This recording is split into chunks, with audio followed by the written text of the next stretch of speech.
ونستعينه ونستغفره ونعوذ بالله من شرور أنفسنا ومن سيئات أعمالنا من يهده الله فلا مضل له ومن يضلل فلا هادي له وأشهد أن لا إله إلا الله وحده لا شريك له وأشهد أن محمدا عبده ورسوله صلى الله تعالى عليه وعلى آله وصحبه وسلم تسليما كثيرا أما بعد। সম্মানিত শ্রোতা ও দর্শক মণ্ডলী, আল্লাহ রাব্বুল আলামিনের প্রশংসা এবং নবী সাল্লাল্লাহু আলাইহি সাল্লামের উপর সালাত ও সালামের পরে আজ জুমাবার 7 রজব 1442 হিজরি মোতাবেক 19 ফেব্রুয়ারি 2021 মসজিদুল হারাম মক্কাতুল মুকাররমায় যে জুমার খুতবা প্রদান করা হয়েছে, খুতবা প্রদান করেছেন মহামান্য খতিব শেখ ডক্টর আব্দুর রহমান আস-সুদাইস হাফিজাহুল্লাহ তাআলা। খুতবার বিষয়বস্তু আমরা সংক্ষেপে যেটি লিখেছি তা হচ্ছে সঠিক আকীদা ও নির্ভেজাল অনুসরণ। এতে দুটো বিষয়কে আমরা বোঝাতে চেয়েছি, বিশুদ্ধ আকীদা এবং নির্ভেজাল নবী করিম সাল্লাল্লাহু আলাইহি সাল্লামের সুন্নাহ এবং মানহাজে সালাফ সাহাবায়ে কেরাম এবং স্বর্ণযুগের যারা আদর্শ মানুষ এই উম্মতে মুসলিমার তাদের অনুসরণ করা। এর সাথে আরও দুটো বিষয় তিনি আলোচনা করেছেন। তার একটি হচ্ছে চাকরি থেকে অবসরপ্রাপ্ত যেসব ভাই বোনেরা রয়েছেন তাদের সম্পর্কে, আর আরেকটি হচ্ছে স্বাস্থ্যবিধি মেনে চলা সম্পর্কে। ইনশাআল্লাহ তাআলা আমরা যথাসাধ্য সংক্ষিপ্ত করে বিষয়গুলি পেশ করার চেষ্টা করব বাংলা ভাষায়। আল্লাহ রাব্বুল আলামিনের প্রশংসা এবং সালাত ও সালামের পরে বলছেন আম্মা বাদ, অতঃপর ফাত্তাকুল্লাহ ইবাদাল্লাহ, হে আল্লাহর বান্দারা আল্লাহকে ভয় করুন এবং জেনে রাখুন যে আন্না তাকওয়া নূরুল কুলুব, তাকওয়া হচ্ছে অন্তরের জ্যোতি। আল্লাহ ভীরুতার মাধ্যমে অন্তর আলোকিত হয়। আল্লাহ রাব্বুল আলামিনের ভালোবাসার একমাত্র পথ এবং আল্লাহ রাব্বুল আলামিনের ভালোবাসা হাসিলের সিঁড়ি। আল্লাহ রাব্বুল আলামিনের ভয় ভীতির দলিল প্রমাণ হচ্ছে আল্লাহ ভীরুতা, তাকওয়া। আল্লাহর ভয়ে পাপাচার থেকে বেঁচে থাকা, আল্লাহর বিরুদ্ধাচরণ থেকে বেঁচে থাকা। এর দলিল হচ্ছে কোরআনে কারীমের আয়াত সূরা হাশরের। আল্লাহ রাব্বুল আলামিন ইরশাদ করেছেন, ইয়া আইয়ুহাল্লাযীনা আমানুত্তাকুল্লাহ, হে ঈমানদারগণ তোমরা আল্লাহকে ভয় করো। ওয়ালতানজুর নাফসুম মা কাদ্দামাত লিগাদ, এবং প্রতিটি ব্যক্তি যেন চিন্তা করে দেখে যে আগামী কালকের জন্য, পরকালের জন্য, মৃত্যুর পরে জগতের জন্য কি সে প্রেরণ করেছে। ওয়াত্তাকুল্লাহ, এবং আল্লাহকে ভয় করো। ইন্নাল্লাহ খাবীরুম বিমা তা'মালুন, তোমরা যা কিছু করছো সে সম্পর্কে আল্লাহ সূক্ষ্ম খবর রাখেন। হে মুসলিমগণ, উম্মতে মুসলিমা এমন একটি সম্মানিত মাস হয়ে অতিক্রম করছে যে মাসটি আল্লাহ রাব্বুল আলামিনের পক্ষ থেকে যে হারামকৃত সম্মানিত 4টি মাস রয়েছে তার অন্যতম। মহান আল্লাহ এই মর্মে সূরা তওবায় ইরশাদ করছেন, ইন্না ইদ্দাতাশ শুহুরি ইনদাল্লাহি 12 শাহরান ফি কিতাবিল্লাহি ইয়াওমা খালাকাস সামাওয়াতি ওয়াল আরদা মিনহা আরবাতুন হুরুম যালিকা দ্বীনুল কাইয়্যিম ফালা তাযলিমু ফীহিন্না আনফুসাকুম।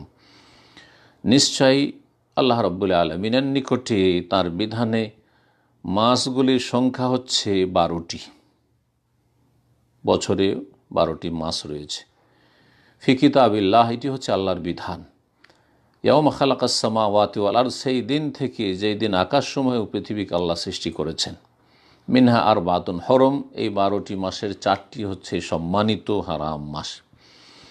যালিকা দ্বীনুল কাইয়্যিম, এই হচ্ছে সুপ্রতিষ্ঠিত দিন। ফালা তাযলিমু ফীহিন্না আনফুসাকুম, সুতরাং তোমরা এই মাসগুলিতে নিজেদের ওপর অত্যাচার করিও না, নিজেদের সাথে অবিচার করিও না। তাফসীরকারগণ বলেছেন, তোমরা নিজেদের উপর জুলম অত্যাচার করিও না, অর্থাৎ বিল মাআসি, পাপাচারে লিপ্ত হয়ে, গুনহায় লিপ্ত হয়ে এই সময়গুলিতে, গোটা বছরে হোক আর বিশেষ করে এই 4টি মাস যা প্রাচীন যুগ থেকে আরবদের কাছে সম্মানিত মাস ছিল, তোমরা এইসব সময়গুলিতে তোমাদের লাইফে গুনহায় লিপ্ত হয়ে, অন্যায় করে, জুলম অত্যাচার করিও নিজেদের উপর, নিজের ক্ষতি সাধন করবে। এই আয়াতের তাফসিরে সহিহ বুখারী মুসলিম হাদিস রয়েছে আবু বকর রাদিয়াল্লাহু তাআলা আনহু থেকে বর্ণিত, তিনি বলেন কালা রাসূলুল্লাহ সাল্লাল্লাহু আলাইহি রাসূলুল্লাহ সাল্লাল্লাহু বলেছেন আজ-জামানু কাদ ইস্তাদারা কাহাইয়াতি ইয়াওমা খালাকাস সামাওয়াতি ওয়াল আরদা, সময়কাল বা জামানা ফিরে এসেছে আপন অবস্থায়, যে অবস্থায় ছিল ওই দিনে, যেই দিন আল্লাহ রাব্বুল আলামিন আকাশসমূহ ও জমিনকে, পৃথিবীকে সৃষ্টি করেছেন সেই দিন। এই কথা বলার উদ্দেশ্য হচ্ছে রাসূলুল্লাহ সাল্লাল্লাহু আলাইহি ওয়াসাল্লামের যে আরবরা এই জাহেলিয়াতের যুগে, ইসলামের পূর্ব যে অজ্ঞতার যুগ, শিরক কুফরি যুগ ছিল মক্কা নগরীর জন্য আর আরব দেশের জন্য, সে সময় তারা খেয়াল খুশি মাসগুলিকে পরিবর্তন করত। যখন তাদের যুদ্ধ মারামারি লড়াইয়ের প্রয়োজন হতো তখন হারাম মাসগুলিকে হালাল করে নিত আর তার বদলে অন্য মাসগুলি নামকরণ করত এই হারাম মাস বলে, যার ফলে একাকার হয়ে গেছে। রাসূলুল্লাহ সাল্লাল্লাহু আলাইহি ওয়াসাল্লাম বললেন মক্কা বিজয়ের সময় যে জামানা আপন অবস্থায় ফিরে এসছে, অর্থাৎ বর্তমান যেই মাসটিকে আমরা জিলহজ বলছি এটি হচ্ছে জিলহজ, যেটিকে মুহররম বলছি সেটি হচ্ছে মুহররম, যেটা জাহিলিয়াতের যুগের লোকেরা খেয়াল খুশি পরিবর্তন করে ফেলেছিল। আস-সানাতু ইসনা আশারা শাহরান, বললেন রাসূলুল্লাহ সাল্লাল্লাহু আলাইহি ওয়াসাল্লাম বছর হচ্ছে 12টি মাসের নাম। মিনহা আরবাতুন হরম, তার 4টি সম্মানিত মাস রয়েছে। সালাসাতুন মুতাওয়ালিয়াতুন, 3টি পরস্পর রয়েছে, 3টি মাস পরস্পর হচ্ছে হারাম মাস, তা হচ্ছে যুলকাদা, যুলহিজ্জা ওয়াল মুহররম, জিলকাদ, জিলহজ এবং মুহররম। আর চতুর্থ হচ্ছে ওয়া রাজাব ও মোদার, রাজাব মাস, যে মাসটি হচ্ছে বিশেষ করে মোদার গোত্র, যে বড় প্রভাবশালী গোত্র ছিল আরবদের, এই গোত্র অত্যন্ত বেশি গুরুত্ব দিয়ে এই মাসটিকে সম্মানিত মাস হিসেবে পালন করত। সেই জন্য রাজাবে মোদার বলেছে রাসূলুল্লাহ সাল্লাল্লাহু আলাইহি ওয়াসাল্লাম। যেই রজব মাসটি জমাদা সানি এবং শাবানের মাঝখানে রয়েছে, যে মাসের আজকে 7 তারিখ। বুখারী মুসলিমের হাদিস। হে আল্লাহর বান্দারা, মুসলিমের জন্য যথেষ্ট যে মুসলিম হিসাবে তার দিনকে এবং তার আকীদাকে আল্লাহর সামনে নিবেদিত করবে, আল্লাহর সামনে আত্মসমর্পণ করবে, দিনের ক্ষেত্রে, আনুগত্যের ক্ষেত্রে এবং আকীদার ক্ষেত্রে যা কিছু আল্লাহ রাব্বুল আলামিনের পক্ষ থেকে প্রমাণিত তাই দিন হিসাবে পালন করবে আর তাই আকীদা হিসাবে লালন করবে। আর আমাদের আকীদা হচ্ছে অত্যন্ত সরল এবং স্বচ্ছ, বিশুদ্ধ আকীদা, কোরআন সুন্নাহ ভিত্তিক, ওয়াহী ভিত্তিক আকীদা, তা হচ্ছে তাওহীদ এবং সুন্নাহ। মহান আল্লাহ ইরশাদ করেন ফাবুদিল্লাহ মুখলিসান লাহুদ্দিন, হে নবী তুমি আল্লাহর ইবাদত করো তার জন্য দিনকে নিখুঁত নির্ভেজাল করে। আরও ইরশাদ করেছেন সূরা জুমারে আলা লিল্লাহিদ দীনুল খালিস, শুনে রাখো ভালো করে যে একমাত্র আল্লাহর জন্য রয়েছে নিখুঁত নির্ভেজাল দিন, আনুগত্য হবে নির্ভেজাল আনুগত্য একমাত্র আল্লাহ রাব্বুল আলামিনের। মুসনাদে আহমদ ইমাম আহমদ রাহিমাহুল্লাহ বর্ণনা করেছেন যে রাসূলুল্লাহ সাল্লাল্লাহু আলাইহি সাল্লাম বলেন বয়স্তু বিল হানিফিয়াতি সামহা, আমি প্রেরিত হয়েছি সহজ সরল একনিষ্ঠতার দিন নিয়ে, দিন ইসলাম, যেই দিন অত্যন্ত সহজ এবং যেই দিন হচ্ছে স্বচ্ছ সুস্পষ্ট এবং যেই দিন হচ্ছে আল্লাহর জন্য একনিষ্ঠতার নাম, হানিফিয়াতের নাম। আর এর বিপরীত হচ্ছে নাস্তিকতা, বিধর্মিতা আর বহুত্ববাদ। এই নাস্তিকতা, বেদিন বেধর্মী হওয়া এবং শিরক থেকে সতর্কতাই হচ্ছে মুক্তির এবং এই বিপদ থেকে নাজাতের পথ। এই শিরক, বহুত্ববাদ আর এই নাস্তিকতাই মানবজাতিকে ধ্বংসের ঘাটে নামিয়ে দেয়। এই রকমই তার সাথে সাথে বিদআত এবং আল্লাহর বিধান বিরোধী কথা কাজ, নব আবিষ্কৃত ইসলাম বিরোধী কথা কাজ আর কুসংস্কার যেগুলি মানুষ কল্পিত ধর্ম হিসাবে পালন করে, সেগুলি হচ্ছে মানুষের ধ্বংসের কারণ। কিছু মানুষ যুগে যুগে এমন এসেছে যারা কোরআন সুন্নাহর ওহীর জ্যোতিকে উপেক্ষা করে তারা অন্য কিছুকে গ্রহণ করেছে দ্বীনের উৎস হিসাবে, যার ফলে তারা নিকৃষ্ট বস্তুকে পছন্দ করেছে, প্রাধান্য দিয়েছে উৎকৃষ্ট বস্তুর উপর। ওহীভিত্তিক আল্লাহ রাব্বুল আলামিন নাযিলকৃত দ্বীনকে উপেক্ষা করে তারা মানুষের কল্পিত দ্বীন ধর্মকর্ম করা শুরু করেছে, যার ফলে এক শ্রেণীর লোকেরা এর পরিণতি স্বরূপ নবুয়াতের আদর্শ থেকে এবং সাহাবায়ে কেরাম সালাফে সালেহিন যারা স্বর্ণযুগের খায়রুল কুরুনের মানুষ ছিলেন তাদের আদর্শ থেকে তারা বিচ্যুত হয়েছে, যার ফলে তাদের মধ্যে বিচ্ছিন্নতা, মতবিরোধ এবং বিভক্তি দেখা দিয়েছে। তাদের অনেকেই নক্ষত্রে বিশ্বাসী হয়েছে, বিভিন্ন দিন, মাস এবং বছর কোনটা শুভ কোনটা অশুভ এ সমস্ত কুসংস্কার এবং শিরকি বিদাতি আকীদায় তারা লিপ্ত হয়েছে।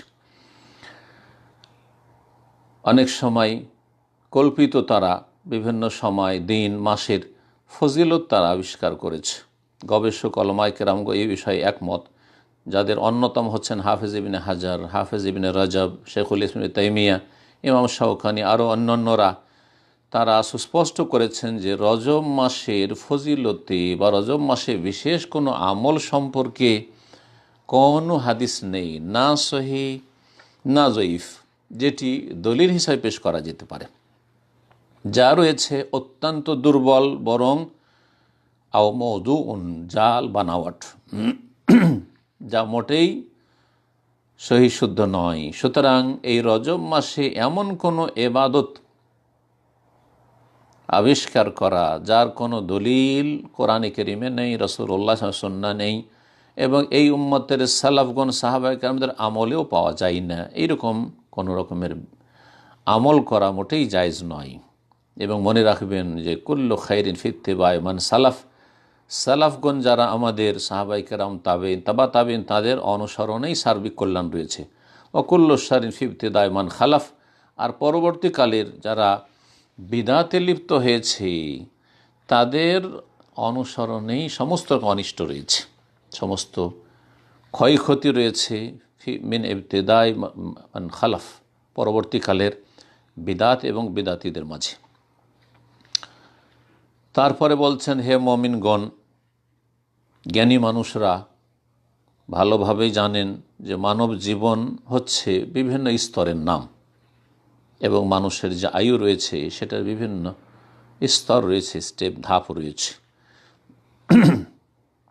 বর্তমান যে আধুনিক সভ্যতা এবং বর্তমান যে আন্তর্জাতিক জীবন ব্যবস্থা, চাকরি বাকরির ক্ষেত্রে, কাজকর্মের ক্ষেত্রে, তা আমাদের জন্য যেটি সুস্পষ্ট করেছে যে মানুষ কর্মক্ষেত্রে বা চাকরি বাকরির ক্ষেত্রে বিভিন্ন স্তর পার করে থাকে এবং তাতে তাদের পদোন্নতি হয়ে থাকে। এমন একটা সময় আসে যে সেই সময় অবসরপ্রাপ্ত হয়ে যায়, রিটায়ারমেন্ট পেয়ে যায় 60 বছর বয়সে। এই শ্রেণীর মানুষদের সম্পর্কে আলোচনা, অর্থাৎ যারা চাকরি বাকরি থেকে সরকারি হোক আর বেসরকারি হোক অবসরপ্রাপ্ত হচ্ছেন, এই শ্রেণীর মানুষ যারা, তারা সমাজে আমাদের কাছে অত্যন্ত গুরুত্ব রাখে। তাদের জীবনের মূল্যবান সময় দ্বীন ইসলামের সেবায়, দেশের সেবায়, সমাজ সেবায় তারা নিয়োজিত রেখেছে এবং তারা কঠোর পরিশ্রম করে দেশকে এবং সমাজকে আর দেশের অর্থনীতিকে এগিয়ে নিয়ে গেছে। আর তারপর এমন একটা সময় এসছে যেই সময় যুগের বিবর্তনে তারা অবসরপ্রাপ্ত হয়েছে। আল্লাহ রাব্বুল আলামিন সত্যি বলেছেন, ওয়াতিলকাল আইয়ামু নুদাউলুহা বাইনান নাস, এই যে সময়কাল রয়েছে সেটি মানুষের এক হাত থেকে আর এক হাতে চলে যায় যুগের আবর্তন বিবর্তনে। কেউ চাকরি থেকে অবসর নিচ্ছে, কেউ নতুন চাকরিতে জয়েন করছে। কিন্তু মনে রাখবেন যে অবসরপ্রাপ্ত কেউ হোক অথবা অবসরপ্রাপ্ত না হোক, অবসর প্রাপ্তি মানে এই নয় যে আমার কর্মজীবন শেষ, এমন ধারণা ভুল হবে। মানুষের কর্মজীবন শেষ হয় মৃত্যুর সাথে। অবসর প্রাপ্তি চাকরি থেকে এটি কোনো মরণ নয়। সুতরাং যারা অবসরপ্রাপ্ত তারা দিনের খেদমতে, দেশের খেদমতে এবং দেশের শাসন ব্যবস্থায় মুখ্য ভূমিকা পালন করবেন অবশ্যই, এবং সমাজের বিভিন্ন স্তরে তারা গঠনমূলক কাজ করবেন। আর মনে রাখবেন যে যখন একজন ব্যক্তি অবসরপ্রাপ্ত হন তখন যেন নতুনভাবে তিনি আবার জন্ম নিলেন এবং নতুন হিম্মতের সাথে, সাহসিকতার সাথে জীবনে লক্ষ্য উদ্দেশ্য গড়ে তুলবেন এবং সেই লক্ষ্য উদ্দেশ্যে পৌঁছাবার জন্য যথাসাধ্য দিন দুনিয়ার কল্যাণের ক্ষেত্রে প্রতিযোগিতা করে সচেষ্ট হবেন। অতক্ষণ পর্যন্ত থামবেন না যতক্ষণ পর্যন্ত শ্বাস না থেমে যায়। সুতরাং উপদেশ দেব অবসরপ্রাপ্ত ভাই বোনদেরকে যে আইয়ুহাল মুতাকায়েদুন, আপনাদের দায়িত্ব আরও বৃদ্ধি পেয়েছে। এতদিন পর্যন্ত হয়তো আপনি সীমিত একটি ক্ষেত্রে ছিলেন, যেখানে আপনার বিশেষ যে আপনার কর্মক্ষেত্র ছিল তাতে আপনি আপনার অবদান রেখেছেন, কিন্তু এখন আপনাদের সামনে অনেক সুযোগ সুবিধা রয়েছে দিন দুনিয়ার ক্ষেত্রে, আর বিভিন্ন ময়দানে আপনার বহুমুখী দায়িত্ব রয়েছে। আপনাদের দায়িত্ব সীমিত রাখবেন না শুধু আপনার পরিবারে বা আপনাদের পরিবারে অথবা আপনাদের মহল্লাতেই অথবা আপনাদের শহরেই, বরং আপনাদের দায়িত্ব হচ্ছে প্রতিটি মুসলিমদের ক্ষেত্রে তাদেরকে সঠিক দিক নির্দেশনা দেবেন, তাদেরকে উপদেশ দেবেন, তাদেরকে গাইড করবেন।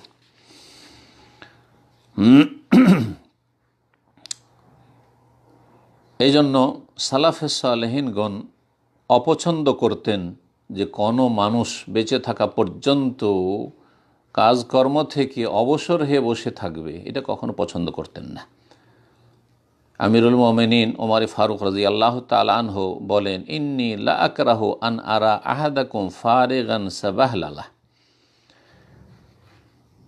আমি পছন্দ করি না, আমি ঘৃণা করি, আমি অপছন্দ করি যে তোমাদের কাউকে দেখব কর্মহীন, অবসর। সাবাহলালান, যেই ব্যক্তি যাতায়াত করছে, চলাফেরা করছে কিন্তু উদ্দেশ্যবিহীন, অবসর, বেকার বসে আছে, এমন কোন মানুষকে আমি দেখতে চাই না, না দুনিয়ার কাজের ক্ষেত্রে না আখিরাতের কাজের ক্ষেত্রে। আর আমরা হচ্ছি এমন উম্মত যে উম্মতকে আল্লাহ রাব্বুল আলামিন সৃষ্টি করেছেন কাজের জন্য, আমলের জন্য, ইবাদত বন্দেগীর জন্য। মহান আল্লাহ ইরশাদ করেন, ওমা খালাকতুল জিন্না ওয়াল ইনসা ইল্লা লিয়াবুদুন, আমি মানুষ এবং জিনকে সৃষ্টি করেছি একমাত্র আমার ইবাদত বন্দেগীর জন্য। সুতরাং হে অবসরপ্রাপ্তগণ, আপনাদের যে আয়ু রয়েছে এটি হচ্ছে আপনাদের মূলধন সম্পদ, এটি হচ্ছে আপনাদের পুঁজি যা আপনাদের ইহকাল পরকালে কাজে আসবে। সুতরাং সেই সময়টুকু হাতছাড়া হয়ে যাওয়ার আগেই এটাকে ভালো কাজে লাগান। যেমন প্রতিটি মানুষ জিজ্ঞাসিত হবে আল্লাহ রাব্বুল আলামিনের সামনে তার আয়ু সম্পর্কে, ঠিক তেমনি জিজ্ঞাসিত হবে তার জ্ঞান সম্পর্কে এবং তার অভিজ্ঞতা সম্পর্কে। সুতরাং একজন জ্ঞানী মানুষের উচিত হবে যে আগামী প্রজন্ম যে আসছে বা এসেছে কর্মক্ষেত্রে, তাদের কাছে এই যোগ্যতা বা অভিজ্ঞতা তাদের কাছে পৌঁছে দেবে বা তাদেরকে শিখিয়ে দেবে। এই ক্ষেত্রে মত প্রকাশের ক্ষেত্রে, পরামর্শ দেওয়ার ক্ষেত্রে কোনো রকমের কৃপণতার প্রমাণ দেবে না।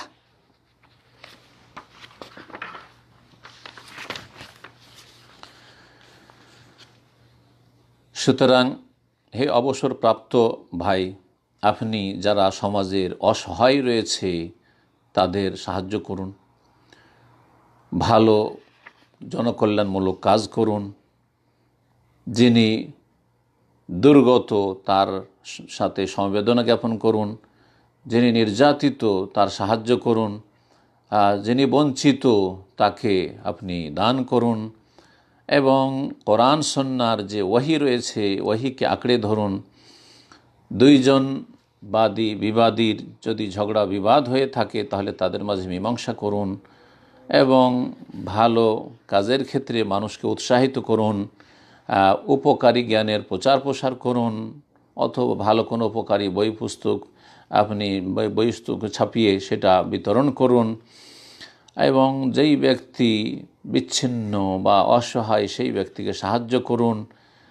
যে কোনো কাজ করবেন সেটাকে সুষ্ঠুভাবে আপনি আঞ্জাম দিন এবং সামনে যে আশা আকাঙ্ক্ষা রয়েছে তার বাস্তবায়ন করুন। যেই ব্যক্তি দিশাহারা রয়েছে তাকে দিক নির্দেশনা দান করুন, যেই ব্যক্তি বিভ্রান্ত রয়েছে তাকে উপদেশ দিন, ইয়েতিমদের দেখাশোনা করুন, তাদের দায়িত্ব নিন, যারা সমাজে পীড়িত অসুস্থ তাদের চিকিৎসার ব্যবস্থা দেন, আত্মীয় স্বজনদের সাথে সুসম্পর্ক রাখুন, যারা অবিবাহিত বিবাহ করতে সক্ষম নয় তাদের খোঁজখবর নিন, যারা সমাজে অভাবী নিঃস্ব তাদের পাশে দাঁড়ান। এইভাবে বহুমুখী জনকল্যাণমূলক যে কাজ রয়েছে সেই কাজগুলি করুন। আর মানুষের যে আয়ু সেটা আর সবচাইতে বড় ব্যয় করার ক্ষেত্র হচ্ছে এবং গুরুত্বপূর্ণ ক্ষেত্র হচ্ছে আল্লাহ রাব্বুল আলামিন নাজিলকৃত দিনের প্রচার প্রসার। আপনি যদি আপনার আয়ুকে, আপনার সময়কে যদি আপনি আল্লাহর দিনের প্রচার প্রসারে লাগাইতে পারেন, বিশ্ব মানবতাকে সঠিক রাস্তা দেখাতে পারেন, তো এটি হচ্ছে সবচেয়ে বড় গুরুত্বপূর্ণ কাজ। এটি হচ্ছে আম্বিয়া রসুলগণের পেশা। আর এতে রয়েছে সঠিক পথের দিক নির্দেশনা, এতে রয়েছে মানুষের সৌভাগ্য, এতে রয়েছে মানুষের বড়ত্ব এবং মহত্ব।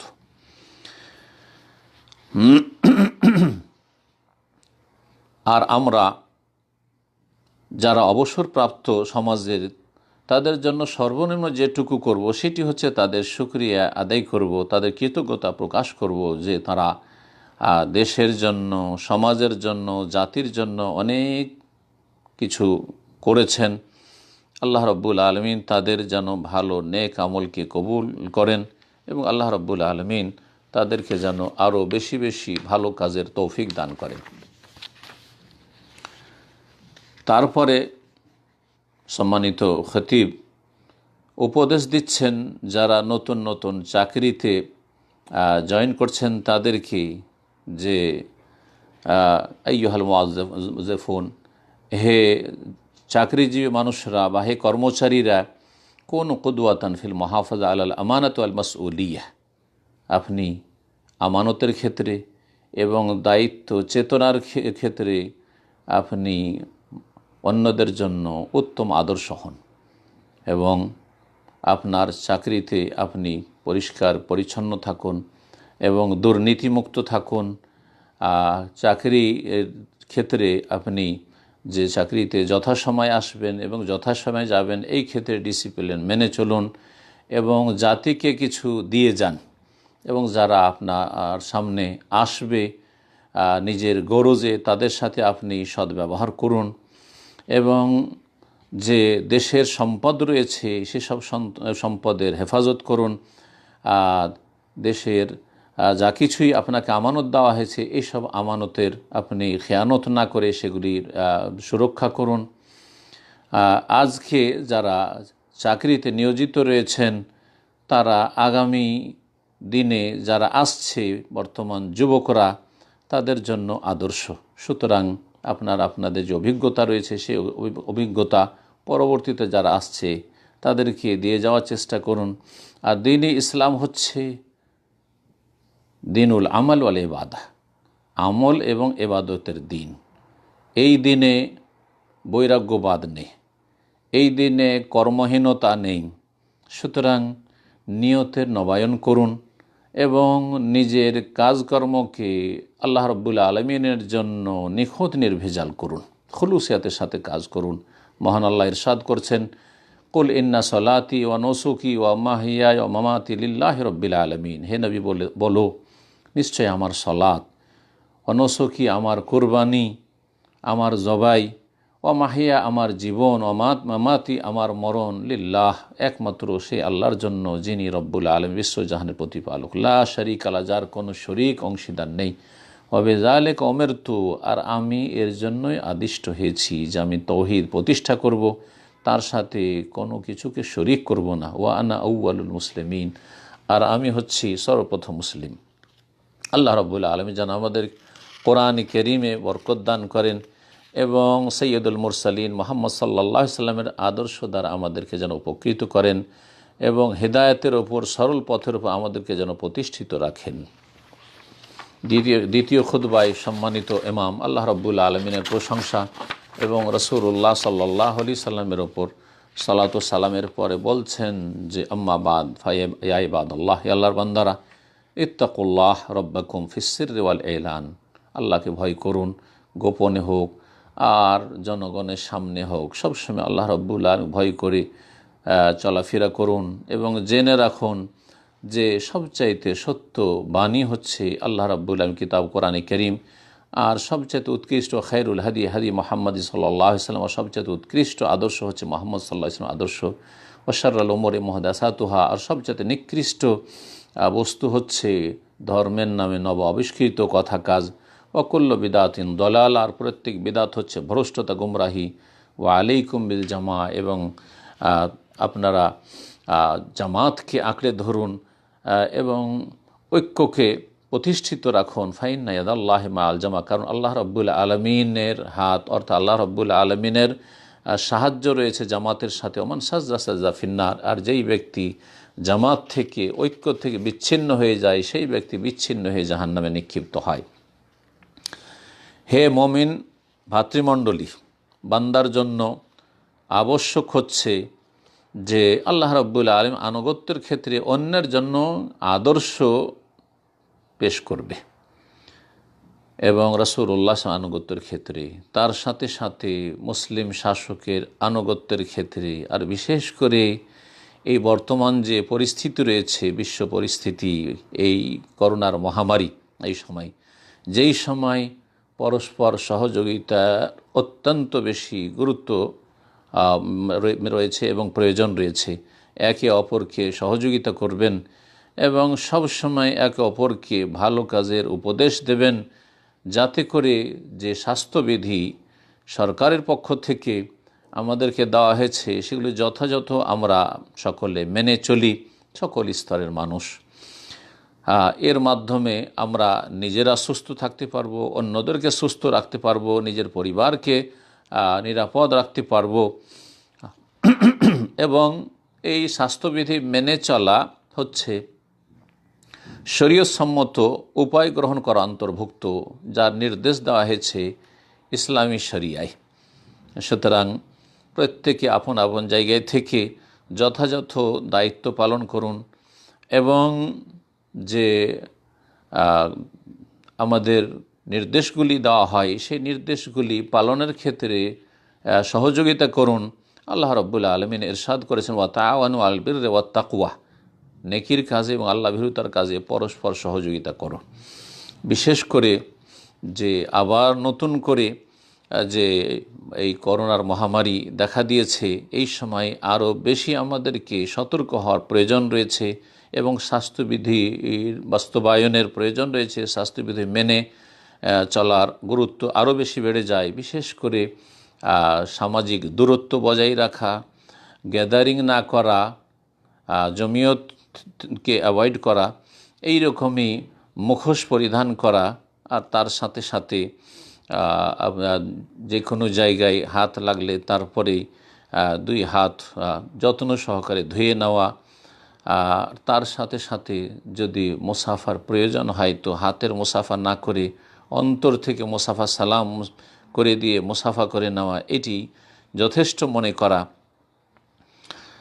আর মনে রাখবেন যে শাসকের এই অধিকার রয়েছে যে যদি এই স্বাস্থ্যবিধি মেনে চলার ক্ষেত্রে কেউ যদি শিথিলতা দেখায়, অবহেলা করে, বেপরোয়া হয়ে চলাফেরা করে, তাহলে শাসকের অধিকার রয়েছে যে শাসক দণ্ডবিধান সেই ক্ষেত্রে নির্ধারিত করবেন এবং যদি চান তো পেনাল্টি লাগাবেন। এই অধিকারও মুসলিম শাসকের বা যে কোনো শাসকের রয়েছে, এটাও আমাদেরকে মনে রাখতে হবে। আমাদের জন্য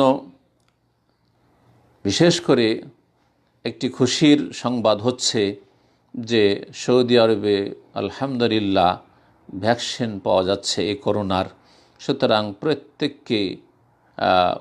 প্রত্যেকের জন্য উচিত হবে এই ভ্যাকসিন নিয়ে নেওয়া যথাসময়ে এবং এই ক্ষেত্রে পিছপা না হওয়া। কারণ রাসূলুল্লাহ সাল্লাল্লাহু আলাইহি ওয়াসাল্লাম বলেছেন, মা আনজালাল্লাহু মিন দাইন ইল্লা ওয়া আনজালা লাহু শিফা আলিমাহু মান আলিমাহু ওয়া জাহিলাহু মান জাহিলা। আল্লাহ রাব্বুল যে কোনো ব্যাধি যখন নাজিল করেছেন তার সাথে সাথে তার চিকিৎসাও নাজিল করেছেন।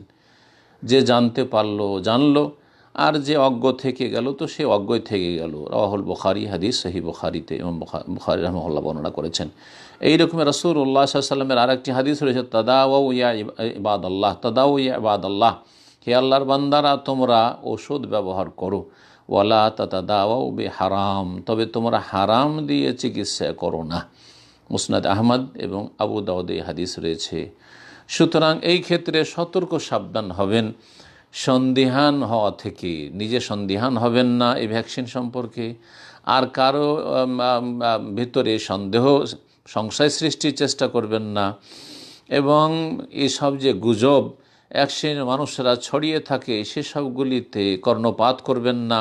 এই মিথ্যা কথা যে মানুষ ছড়িয়ে থাকে সেসব কথা আপনারা মোটেই শুনবেন না।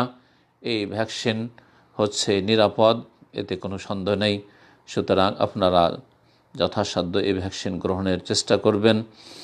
এক শ্রেণীর মানুষদের বিবেক নিয়ে চিন্তা করলে অবাক লাগে যে তারা অন্যদের গুজবে কান দিয়ে থাকে এবং সেগুলি বিশ্বাস করে থাকে, আর যা কিছু তাদের সামনে বলা হয় তাই কোনো রকম সেগুলির তদন্ত না করেই সেগুলিকে বিশ্বাস করে থাকে। এটা একজন জ্ঞানী মানুষের জন্য মোটেই উচিত নয়। আল্লাহ রাব্বুল আলামিনের বিশেষ অনুগ্রহ হচ্ছে এই সৌদি আরবের ওপর, যে মোবারক দেশ, যে আল্লাহ রাব্বুল আলামিন এই দেশকে তৌফিক দিয়েছেন। দেশের যারা এখানকার স্থানীয় নাগরিক রয়েছে এবং এখানে যারা প্রবাসী রয়েছে তাদের সকলের জন্য এই যে ভ্যাকসিনের ব্যবস্থা করা সম্ভব হয়েছে। এবং এই দেশের শাসক মানুষের সুস্থতা এবং মানুষের নিরাপত্তাকে সবচেয়ে বেশি প্রাধান্য দিয়েছে। আর বিশেষভাবে হারমাইন শরীফানের জিয়ারতে যারা ওমরা করতে আসছেন অথবা জিয়ারতে ভিজিটে আসছেন তাদের জন্য আরও বিশেষভাবে লক্ষ্য রাখা হয়েছে আল্লাহ রাব্বুল আলামিন যেন এই নেক আমলগুলি তাদের নেকি দাঁড়িপাল্লায় যেন আল্লাহ রাব্বুল আলামিন উত্তমভাবে দান করেন।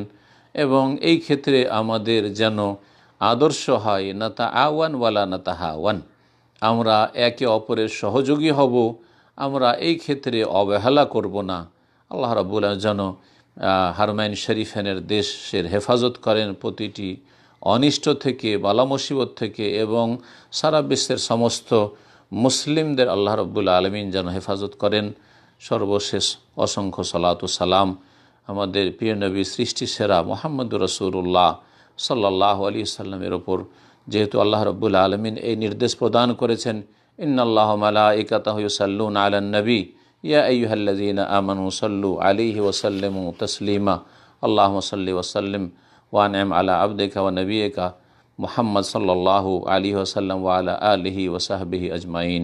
সুবহানা রাব্বিকা রাব্বিল ইজ্জাতি আম্মা ইয়াসিফুন ওয়া সালামুন আলাল মুরসালিন ওয়ালহামদুলিল্লাহি রাব্বিল আলামিন।